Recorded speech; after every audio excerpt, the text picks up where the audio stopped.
오늘은 사무엘상 12장 되겠습니다. 구약 성경입니다. 사무엘상 12장 1절에서 18절 말씀.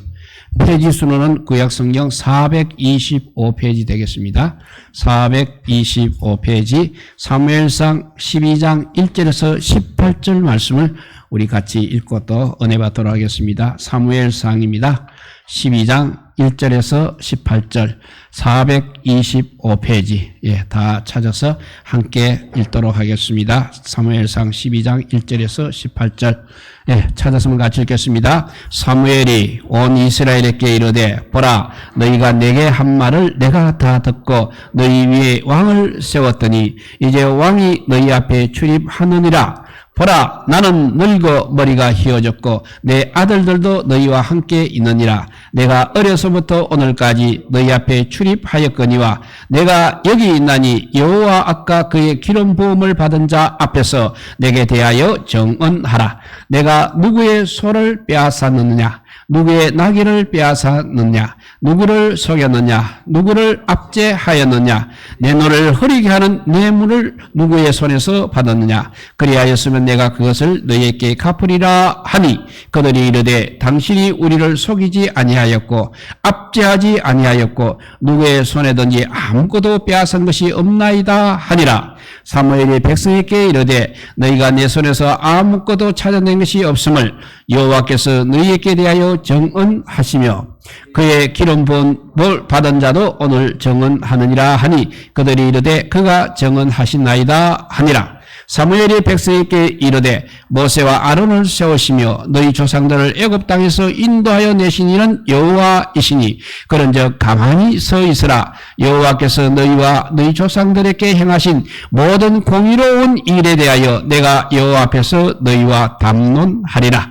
야곱이 애굽에 들어간 후 너희 조상들이 여호와께 부르짖으매 여호와께서 모세와 아론을 보내사 그 두 사람으로 너희 조상들을 애굽에서 인도하여 내어 이곳에 살게 하셨으나 그들의 하나님 여호와를 잊은지라. 여호와께서 그들을 하솔 군사랭간 시스라의 손과 블레셋 사람들의 손과 모압 왕의 손에 넘기셨더니 그들이 저희를 치매 백성이 여호와께 부르짖어 이르되 우리가 여호와를 버리고 바알들과 아스타롯을 섬김으로 범죄하였나이다. 그러하오나 이제 우리를 원수들의 손에서 건져내소서. 그리하시면 우리가 주를 섬기겠나이다 하며 여호와께서 여룹바알과 베단과 입다와 나 사무엘을 보내사 너희를 너희 사방 원수의 손에서 건져내사 너희에게 안전하게 살게 하셨거늘 너희가 암몬 자성의 왕 나하스가 너희를 치러 om을 보고 너희의 하나님 여호와께서는 너희의 왕이 되심에도 불구하고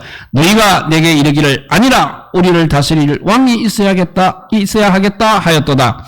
이제 너희가 구원한 너희가 택한 왕을 보라. 여호와께서 너희 위에 왕을 세우셨느니라. 너희가 만일 여호와를 경외하여 그를 섬기며 그의 목소리를 듣고 여호와의 명령을 거역하지 아니하며 또 너희와 너희를 다스리는 왕이 너희의 하나님 여호와를 따르면 좋겠지만은 너희가 만일 여호와의 목소리를 듣지 아니하고 여호와의 명령을 거역하면 여호와의 손이 너희의 조상들을 치신 것 같이 너희를 치실 것이라. 너희는 이제 가만히 서서 여호와께서 너희 목전에서 행하시는 이 큰 일을 보라. 오늘은 밀베는 때가 아니냐. 내가 여호와께 아뢰니니 여호와께서 우레와 비를 보내사 너희가 왕을 구하니를 곧 여호와의 목전에서 범한 죄악이 큼을 너희에게 밝히 알게 하시리라. 이에 사무엘이 여호와께 아뢰매 여호와께서 그날에 의뢰와 비를 보내시니 모든 백성이 여호와와 사무엘을 크게 두려워하니라. 아멘. 오늘은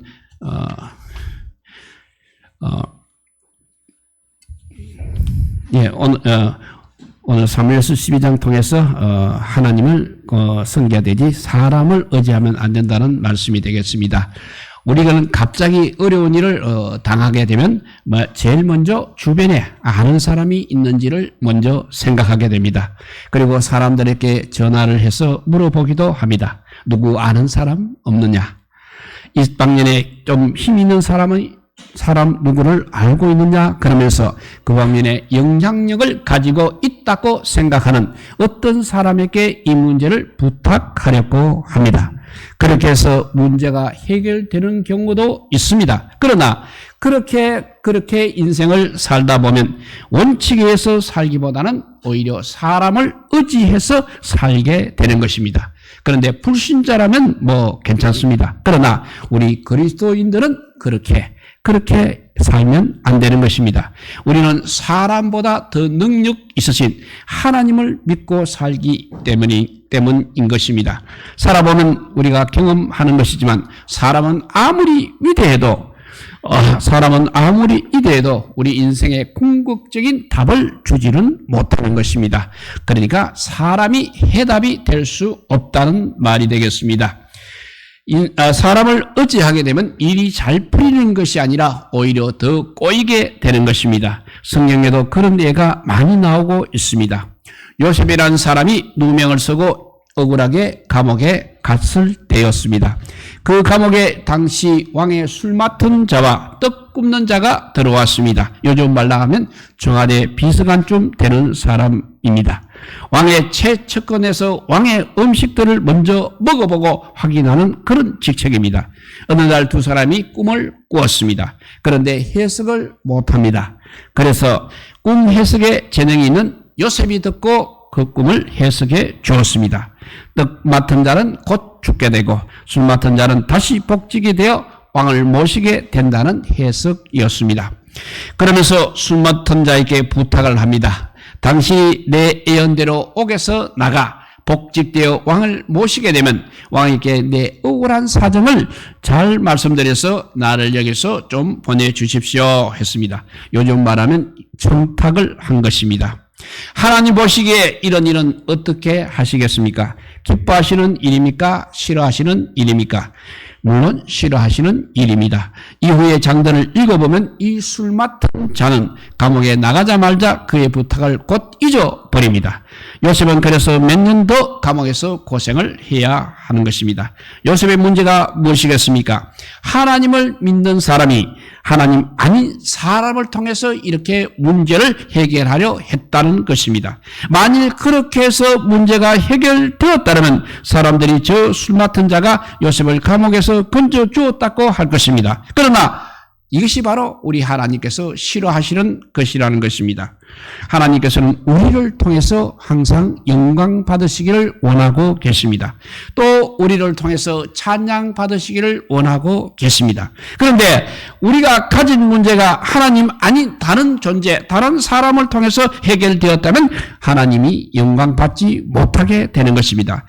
바로 그 사람이 해결해 준 그 사람이 영광을 받게 되는 것입니다. 사람이 아무리 똑똑해도 사람은 사람이지 하나님은 아닌 것입니다. 하나님이 도와주시지 않으면 아무것도 할 수 없습니다. 그래서 믿는 자가 하나님 아닌 다른 것을 신뢰할 때 우리 하나님께서는 아주 싫어하신다는 것입니다. 오늘 본문을 통해서 우리가 바로 이것을 배워야 합니다. 본문은 두 가지로 구분되고 있습니다. 한 가지는 1절에서 5절까지입니다. 사무엘이 자신이 사역하는 동안 어떤 문제가 있었는가를 백성에게 묻는 장면이 나오고 그리고 백성들이 아니라고 대답하는 장면이 되겠습니다. 뒤에 나오는 한 가지는 6절에서 18절로 하나님이 지금까지 이스라엘 백성들이 역사 가운데 함께 하신 이야기입니다. 여기에서 두 가지 메시지가 들어있는 것입니다. 먼저 1절에서 5절을 살펴봅니다. 사무엘 선지자가 사울을 앞에 두고 백성들에게 말합니다. 이제 너희가 그렇게 원하던 왕이 바로 너희 앞에 있다. 그런데 나는 늙어서 머리가 휘어졌다. 내가 어려서부터 오늘날 이렇게 늙기까지 너희 앞에서 살아왔는데 혹시 내가 잘못한 거 있으면 지금 여기서 말하라고 했습니다. 가만히 읽어보게 되면 이야기의 진행이 앞뒤가 좀 맞지 않습니다. 왕이 너희 앞에 있으니 이제 너희들은 왕을 잘 섬기든지 왕의 말을 잘 들으라든지 이런 말을 해야 합니다. 그런데 그런 이야기는 전혀 하지 않고 자기가 깨끗한 삶을 살았다는 것을 말하고 있습니다. 혹시 내가 누구의 소나 나귀를 취하였다면 말하라.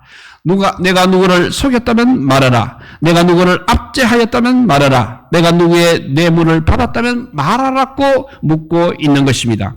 이 말에 백성들은 사무엘이 사는 날 동안 그런 일은 전혀 없었다고 말하고 있습니다. 그래서 5절에 보면 사무엘이 이렇게 결론을 맺고 있습니다. 사무엘이 백성에게 이르되 너희가 내 손으로 아무것도 찾아낸 것이 없음을 여호와께서 너희에게 대하여 정언하시며 그의 기름 부음을 받은 자도 오늘 정언하느니라 하니 그들이 이르되 그가 정언하시나이다 하니라 했습니다. 그러니까 내가 결백한 것을 하나님께서 증거하신다. 그리고 그 기름 부음 받은 자도 증거하고 있다는 말에 우리가 주목해야 하겠습니다. 그 기름 부은 자가 바로 누구를 말하고 있습니까? 사울 왕을 말하고 있습니다. 사울 왕은 불과 얼마 전에 기름 부음을 받았습니다. 내가 이렇게 깨끗하게 산 것을 하나님께서도 증거하시고 또 저 새로운 왕 사울도 증거한다는 말씀입니다. 백성들과 사울을 앞에 두고 이 말을 하고 있는 것입니다. 왜 이 말을 했습니까? 아니 사울이 왕이 된 것과 사무엘 자신이 깨끗한 삶을 산 것과는 무슨 상관이 있는 것입니까? 사무엘이 여기서 리더십에 대한 중요한 이야기를 말하고 있는 것입니다. 그는 자신의 삶에 대한 백성들의 평가를 물어보면서 지도자가 어떻게 살아야 하는지를 지금 말하고 있는 것입니다. 지도자의 동기는 무엇입니까? 하나님을 사랑하고 또 백성을 사랑하는 것이 지도자의 동기입니다. 지도자가 되고 싶은 이유가 탐욕을 채우기 위한 것이라든지 이기적인 목적이 있다거나 자기 사랑이 동기가 되어서는 절대 안 되는 것입니다. 사울이 왕이 된 동기가 무엇이겠습니까? 그는 자기를 위해서가 아니라 백성을 위하고 하나님을 위해서 살아야 하는 것입니다. 그리고 자기의 명예나 탐욕이나 자기 사랑이 동기가 되어서는 절대 안 되는 것입니다. 이런 사람들이 지도자가 되면 백성들이 고생을 많이 하게 되고 나라가 또 힘들어지는 것입니다. 그래서 사무엘은 어떤 사람이 지도자가 되어야 하는가를 바로 자신의 삶에 대한 평가를 기초로 해서 사울에게 설명하고 있는 것입니다. 사무엘이 말하는 지도자십은 무엇이겠습니까? 몇 가지를 보게 되면 지도자의 추진력은 바로 하나님에 대한 신뢰라는 것입니다. 하나님이 내 모든 필요를 공급하시고 확신이 있을 때 바로 건강한 지도자가 될 수 있는 것입니다. 지도자십의 목적은 또 무엇입니까? 하나님의 영광입니다. 지도자에 대한 평가는 또 무엇이 되어야 하는 것입니까? 지도자는 항상 깨끗하다, 정직하다가 되어야 하는 것입니다. 왜 이런 일을 하고 이야기를 하고 있는 것입니까? 10길 물속은 알아도 한 길 사람 속은 모른다는 속담이 있습니다. 사실 사무엘은 새왕 사울을 세우면서 걱정이 되는 것입니다. 사울이 과연 지도자로서의 삶을 잘 살 것인가? 사울과 이스라엘 백성들이 정말 잘 연합할 것인가? 앞으로 이스라엘은 정말 잘 될 것인가? 하는 여러 가지 걱정들이 앞섰기 때문입니다. 그래서 사무엘은 자기의 삶을 예로 들어서 지도자가 어떤 삶을 살아야 하는지를 말해주고 있습니다. 또 백성들이 지도자를 또 어떻게 대해야 하는지를 설명해주고 있는 것입니다. 왜 이런 걱정을 하고 있습니까? 자신이 이 지도자로서 살아보았기 때문에 지도자의 자리가 유혹과 위험에 많이 노출되기 쉬운 자리임을 잘 알고 있기 때문에 그런 것입니다. 처음 지도자가 되었을 때 마음을 잊어버리고 중간에 변질되기가 너무나 쉬운 것이 지도자인 것입니다. 사람은 자기가 힘을 가지게 되면 변질되기가 너무 쉽습니다. 힘을 가지면서 자연히 욕심이 생깁니다. 그리고 힘을 가지면 지배하려고 하는 것입니다. 그리고 힘을 가지면서 당연히 부정까지 행하게 되는 것입니다. 남의 것을 빼앗고자 하는 욕심이 생깁니다. 또 자신의 그 힘을 유지하려고 사람을 속이게 됩니다. 그래서 제도를 바꾸고 사람을 압제하고 뇌물을 받기 시작하면서 점차 병들어 가는 것입니다. 그래서 사무엘 선지자는 사울 왕에게 이렇게 말하고 있습니다. 이제 당신은 지도자가 되었습니다. 그 자리는 정말 변질되기 쉽습니다. 유혹받기 쉽습니다. 무너지기 쉬운 자리입니다. 그러니 정신을 바짝 차리고 지금 이 마음을 그대로 간직하고 평생을 사시기 바랍니다. 나처럼 사시기 바랍니다. 훗날 당신에 대한 평가가 오늘의 나처럼 되기를 원합니다. 라고 했습니다. 그러면서 동시에 백성들에게도 말하고 있습니다. 지도자를 위해서 백성들은 기도해야 합니다. 사람이 변질되는 것은 자기 잘못이 때문이기도 하지만 환경 때문에 그렇게 될 수도 있습니다. 또 사탄의 공격 때문에 그렇게 될 수도 있습니다. 사탄은 지도자들을 무너뜨리기 위해서 얼마나 애를 쓰고 있는지 모릅니다. 지도자의 자리에 한번 있어 보십시오. 얼마나 사탄의 유혹과 사탄의 시험이 심한지 모릅니다. 라고 백성에게 말했습니다. 특히 영적인 지도자의 위치에 있는 사람들은 더 많은 시험과 더 많은 공격을 받고 있습니다. 그렇기 때문에 사무엘은 이렇게 백성들에게 말하고 있는 것입니다. 왕이 좋은 왕이 되기를 바란다면 그를 위해서 기도해야 한다고 말하고 있습니다. 사람들은 좋은 지도자를 찾고 있습니다. 그러나 좋은 지도자를 찾는 일보다 더 중요한 것은 바로 좋은 지도자를 만들어 가는 것입니다. 사람은 처음부터 좋은 지도자가 되는 것이 아닙니다. 이런 말이 있습니다. 지도자는 태어나는 것이 아니라 만들어지는 것이라는 말이 있습니다. 좋은 지도자는 지도자 자신과 회중이 함께 만들어 가는 것입니다. 영적 지도자의 자리에 있는 것이 결코 쉬운 일이 아닙니다. 거기에는 영적 지도자의 자리에는 많은 공격이 있습니다. 많은 시험이 있습니다. 정말 많은 유혹이 있습니다. 그래서 늘 깨어 있어야 합니다. 자기 관리를 잘 해야 하는 것입니다. 지도자라는 자리 자체가 정말 힘든 자리입니다. 책임지는 자리이기 때문에 그렇습니다. 그래서 사무엘은 좋은 지도자가 되도록 백성들은 기도해야 하고 또 사울 왕 자신은 부단히 노력하기를 바라는 마음에서 이런 말을 했을 것입니다. 두 번째 구절입니다. 6절에서 18절에 나오는 말씀의 요지는 이것입니다. 여러분은 하나님이 함께 하셔서 오늘날까지 오게 되었다.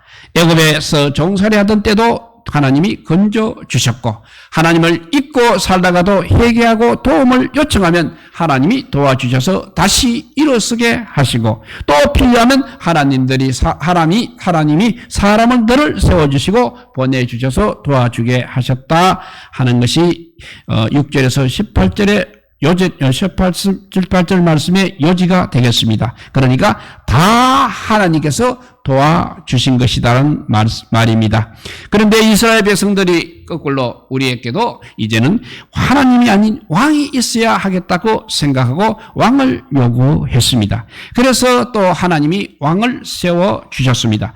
이것이 문제라는 것입니다. 지금 이스라엘은 무슨 생각을 하고 있는 것입니까? 하나님 대신 사람을 원하고 있는 것입니다. 사람을 잘 세우게 되면 모든 문제가 해결된다고 그렇게 믿고 있는 것입니다. 그런데 하나님의 대답은 전혀 그런 것이 아니라는 것입니다. 사람은 어떤 경우에도 해답이 될 수 없다는 것입니다.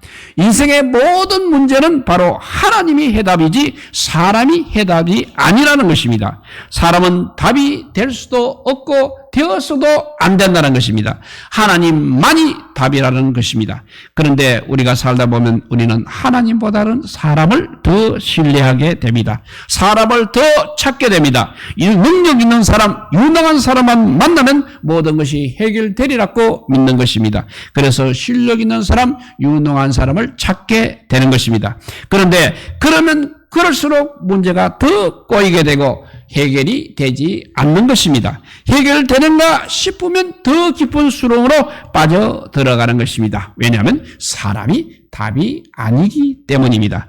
하나님이 답입니다. 다시 6절부터 한번 보시기 바랍니다. 여기서 여호와란 단어가 얼마나 강조되고 있는지 말입니다. 6절에도 여호와가 나오고 6절을 읽어보면 사무엘이 백성에게 이르되 모세와 아론을 세우시며 너희 조상들을 애굽 땅에서 인도하여 내신 이는 여호와이시니 8절에 가서도 야곱이 애굽에 들어간 후 너희 조상들이 여호와께 부르짖으며 여호와께서 모세와 아론을 보내사 그 두 사람으로 너희 조상들을 애굽에서 인도해내어 이곳에 살게 하셨으나 했고 11절에 가서도 여호와께서 여룻바알과 베단과 입다와 나 사무엘을 보내사 너희를 너희 사방의 원수의 손에서 건져내사 너희에게 안전하게 살게 하셨거늘 했습니다. 또 13절에도 이제 너희가 구한 왕 너희가 택한 왕을 보라 여호와께서 너희 위에 왕을 세우셨느니라 했습니다. 이 몇 구절만 보더라도 하나님께서 하시는 일이 무엇인지 분명하게 나타나 있습니다. 6절에서는 그 정도를 세우시며 위기 가운데 그 백성을 인도해내시는 하나님이십니다. 8절에서는 우리의 기도를 들으시고 구원하시는 하나님이십니다. 11절에서는 그 정도를 보내사 백성들을 원수의 손에서 건져내시는 하나님이십니다. 13절에 가서는 백성들이 요구한 왕을 세워주시는 하나님이십니다.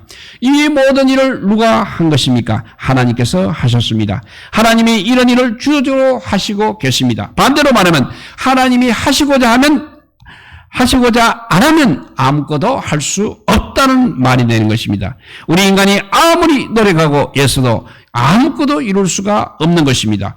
분명히 하나님께서 하셔야 하는 것입니다. 그런데 백성들은 이런 하나님을 보지 못하고 앞에 있는 사람만 보고 있는 것입니다. 그러면서 요구하기를 우리에게도 왕이 있어야 합니다.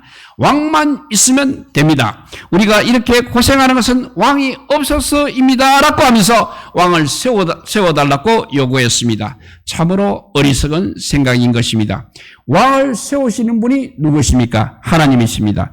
하나님이 왕을 세우지 않으면 아무리 위대한 사람이라도 왕이 될 수 없는 것입니다. 또 왕이 되었어도 제대로 된 정치를 할 수 없는 것입니다. 왜 이것을 사람들이 모르는지 모르겠습니다. 바로 이런 생각이 하나님 앞에 제약이라는 것입니다. 그래서 제약이기 때문에 우리 하나님께서 더욱 화나게 만드는 것입니다. 마치 사람이 손가락으로 달을 가리키고 있는데 달은 안 보고 손가락만 본 꼴이 되는 것입니다.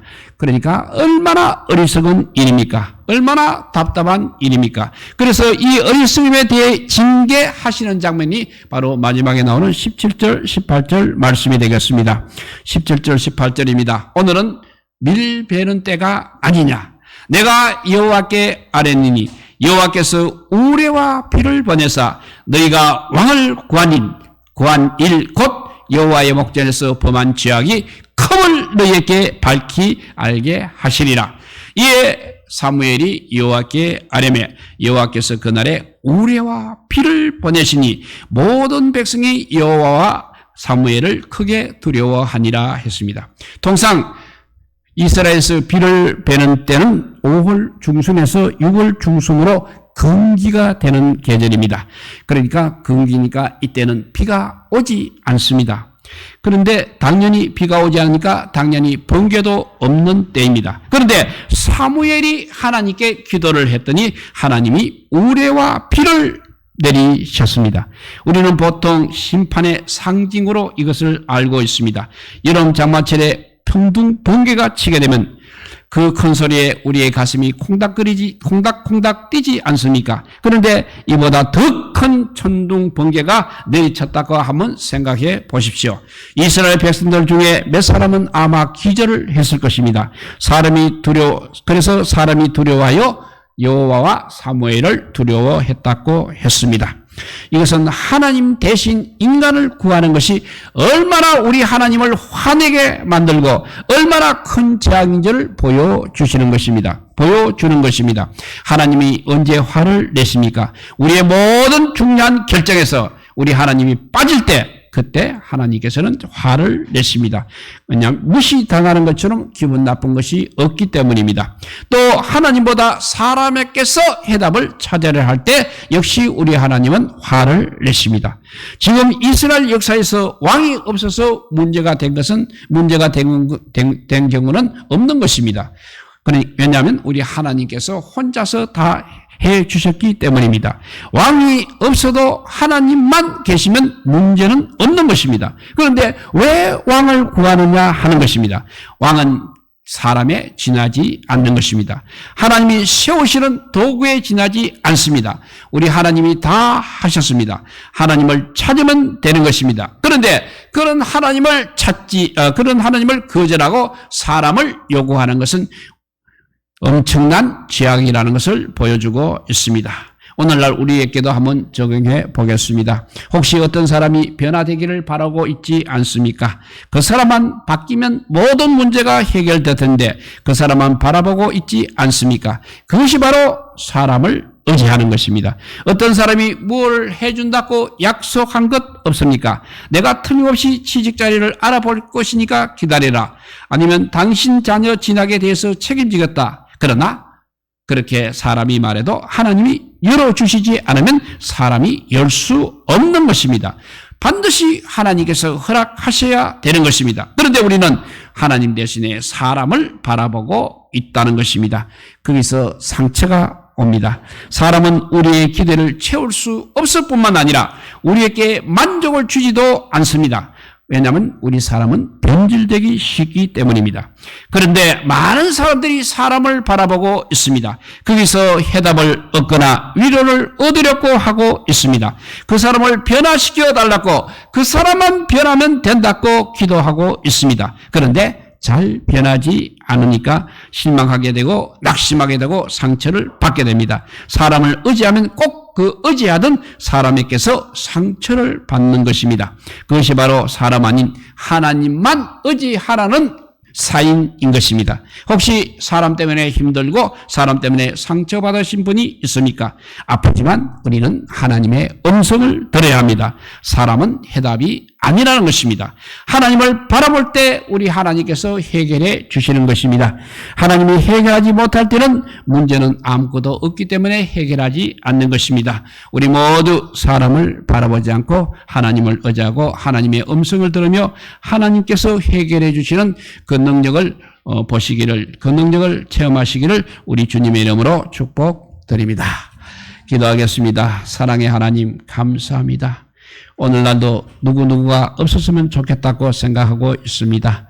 그것을 우리가 그 사람에게 대해서 욕할 것이 아니라 하나님 앞에 아버지 우리가 아뢰어서 하나님께서 해결할 수 있도록 우리가 기도해야 되겠습니다. 만사는 기도밖에 없습니다. 기도 외에는 다른 것이 없느니라고 말씀하신 예수님 말씀처럼 우리가 이때 열심히 기도해야 되겠습니다. 그냥 이루어지는 것은 하나도 없습니다. 하나님께서 하셔야 이루어지는 것입니다. 하나님께서 이 세상을 다스리고 계십니다. 하나님께서 이 세상을 창조하셨습니다. 우리 인간도 만들어서 번성하라고 말씀했습니다. 하나님 아버지, 우리가 하나님을 찾는 자 되게 하여 주시옵소서.